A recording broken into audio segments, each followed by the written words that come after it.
Hello friends, welcome back to the new tutorial of the React high order. जिन्होंने channel subscribe नहीं किया है, channel को subscribe कर ले। वीडियो अच्छी लगी, वीडियो को लाइक शेयर और कमेंट कर दीजिए। तो स्टार्ट करते हैं। हाई ऑर्डर कंपोनेंट्स जो होते हैं are powerful and reusable pattern. Reusable pattern को फॉलो करते हैं, ठीक है। allows you to enhance the functionality of your component by wrapping them in another component, ठीक है। अनदर कंपोनेंट को ये रैप करके उसकी उसकी जो फंक्शनैलिटी है उसको क्या करते हैं, इन्हांस करते हैं। They provide a way to share a logic between the components without repeating the code. मतलब कि इस तरीके से लॉजिक को शेयर करते हैं कि आपका जो कंपोनेंट है वो रिपीट नहीं होता, ठीक है। Making your code base more maintainable and scalable, ठीक है। High order component is a function that takes in a component. क्या करता है ये? Takes in a component. ये कंपोनेंट एक लेता है and returns a new component. Simple भाषा में यही है कि कंपोनेंट लेगा और एक कंपोनेंट को क्या करेगा, रिटर्न करेगा। जिससे सपोज मान लो कि हमारा सिंटेक्स है const new component high order function wrap component, ठीक है। हाई ऑर्डर कंपोनेंट्स और HOC is advance method of reusing the component functionality logic. It simply takes the original component. क्या करेगा, एक ओरिजिनल कंपोनेंट को ये लेगा। तो यहाँ पे आपने क्या कर दिया, ओरिजिनल कंपोनेंट सेंड कर दिया, ठीक है, और रिटर्न करेगा इनहांस कंपोनेंट को, ठीक है। अब इसको थोड़ा सा समझ लेते हैं ये सिंटेक्स को, ठीक है। अब न्यू कंपोनेंट जो होगा विल बी इनहांस्ड कंपोनेंट। जो न्यू कंपोनेंट में जाएगा वो इनहांस कंपोनेंट होगा। हायर फंक्शन का मतलब है the name suggest this function will be your enhanced wrapped component, ठीक है। इनहांस्ड रैप कंपोनेंट होगा आपका हायर फंक्शन, ठीक है। और रैप्ड कंपोनेंट क्या होगा, the component which functionality want to extend. जो फंक्शनैलिटी आपको एक्सटेंड करनी है वो इसके अंदर जाएगा, ठीक है। In other words this will be the component that you want to enhance, ठीक है।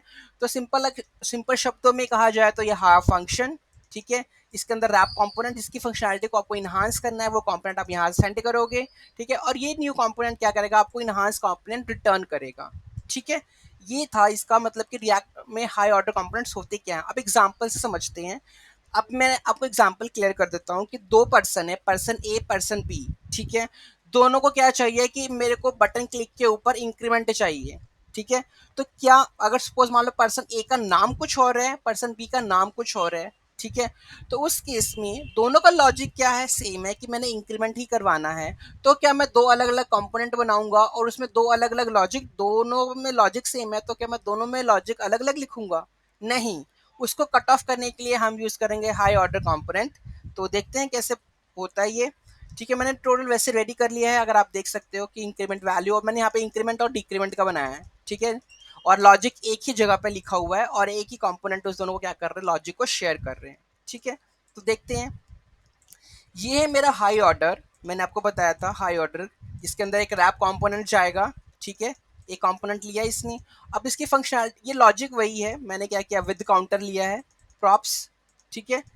इसके अंदर मैंने क्या किया है, इसको क्या कहते हैं, सारे स्टेट सेट किए हैं। इसके बाद इस फंक्शन लिखा है इंक्रीमेंट का, फिर डिक्रीमेंट का, फिर क्या किया है, विद काउंटर को क्या किया है, मैंने रिटर्न किया है। मैंने कहा था कि एक कंपोनेंट को क्या करेगा, ये रिटर्न करेगा, ठीक है। उसके बाद ये वाला जो कंपोनेंट है विद काउंटर, ये कह रहा है इसकी फंक्शनलिटी को इन्हांस करके रिटर्न करेगा। एक्सपोर्ट किया है ना हमने इसको, ठीक है।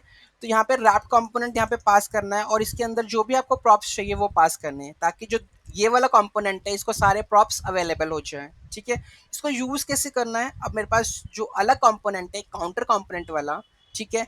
इसके अंदर मेरा जो मेरा विद काउंटर यूज किया है, ठीक है, ये इंपोर्ट किया है मैंने वहां से। तो विद काउंटर के अंदर मैंने अपना ओरिजिनल कंपोनेंट क्या कर दिया है, सेंड कर दिया है। तो ओरिजिनल कंपोनेंट जैसे मैंने सेंड कर दिया है इसके अंदर, ठीक है। तो इसमें जो भी मैंने प्रॉप्स भेजे थे, जो विद काउंटर के अंदर मैंने जो प्रॉप्स भेजे हैं, जो मेरा इंक्रीमेंट है या डिक्रीमेंट है या मेरे काउंटर की वैल्यू है, वो मुझे काउंटर कंपोनेंट के अंदर क्या हो जाएंगे, अवेलेबल हो जाएंगे। किस हेल्प से, props dot counter, props dot increment, props dot decrement, ठीक है। ये अवेलेबल हो गए मेरे पास, ठीक है। अगर कल को मानो कि मैंने एक और कंपोनेंट बनाया इसी के नाम से, ठीक है, और उसका नाम रख दिया कि डिक्रीमेंट है या इंक्रीमेंट फिर से है, ठीक है, और नाम अलग अलग है, तो मैं सेम लॉजिक विद काउंटर के अंदर अपना लॉजिक, अपना जो ये वाला कंपोनेंट है वो पास कर दूंगा और उसके लॉजिक को यूज कर लूंगा, ठीक है, simply by passing it with the help of the props, ठीक है। तो इस तरीके से क्या कर सकते हैं, हम हाई ऑर्डर कंपोनेंट बना सकते हैं। तो जो मैंने आपको बताया था इसके अंदर हाई ऑर्डर कंपोनेंट में is a function that takes in a component, ठीक है। Function with takes an component, इसने कंपोनेंट लिया कंपोनेंट लेने के बाद क्या करेगा, इसकी फंक्शनैलिटी को क्या कर देगा, इनहांस रिटर्न करेगा आपको एक नया कंपोनेंट।